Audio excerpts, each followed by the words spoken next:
কান্নার পানির দাম কত জানুনি? চোখের পানির দাম কত জানেননি? কঠিন কিয়ামতের ময়দানে আল্লাহ নবী জাহান্নামের পারে দাঁড়ায় দাঁড়ায় কাঁদবে আর বলবে, হে আল্লাহ, জাহান্নামের ভিতর আমার উম্মতেরা আছে, উদ্ধার কইরা দাও আল্লাহ, তাদেরকে মাফ কইরা দাও।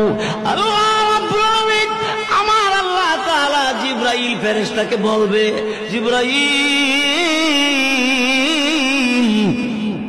আমি আল্লাহর কুদরতি দরবারে পানির পাতিল আছে, পানির পাতিল নিয়ে যাও, আমার নবীর কাছে নিয়ে দিবা।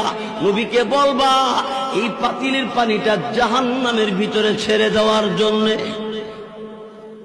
রাসূলের কাছে জিবরাইল পানির পাতিল দিবে, আর জিবরাইল ফেরেশতার কাছ থেকে রাসূল পানির পাতিল পাইয়া পানিটা জাহান্নামের ভিতরে ছেড়ে দিবে। জাহান্নামের আগুন ঠান্ডা হয়ে যাবে, নিভে যাবে। দিলের নবী, আমার আপনার নবী রাহমাতুল লিল আলামিন এমনি ডাক দিয়ে বলবে, জিবরাইল, এত দামি পানি কোন জায়গা থেকে এনেছো? এটা কি হাউজে কাউসারের পানি না জমজম কুয়ার পানি? জিবরাইল বলবে, নবী গো, এটা হাউজে কাউসারের পানি না, জমজম কুয়ার পানি না, এটা কিসের পানি? আল্লাহ রাব্বুল আলামিন তখন ডাক দেওয়া, জিবরাইল রাই আমার নবীকে বলে দাও। এমনি জিবরাইল ফেরেশতা তখন ডাক দেয়া বলবে, এই আল্লাহ নবী দুনিয়ার জমিনে আল্লাহকে ভয় করে চোখের পানি ছেড়ে, আল্লাহর বান্দা চোখের পানি ছেড়ে ছেড়ে কাঁদছে, এই কান্নার পানিটা আল্লাহ তাআলা জমা রাইখা দিছে। আপনি করিগর গভীর রাইতে তাহাজ্জুদের নামাজে রাত কাটাইলে গভীর রাইতে আর ঘুমায় না, এমন অনেক মানুষ আছে।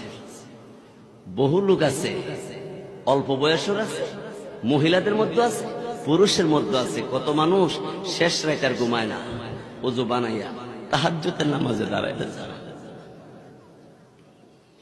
তাহাজ্জুদের নামাজ পড়ে ভিক্ষুকের মতো দুইটা হাত আল্লাহর দরবার বাড়াইয়া দিয়ে বলে, আল্লাহ,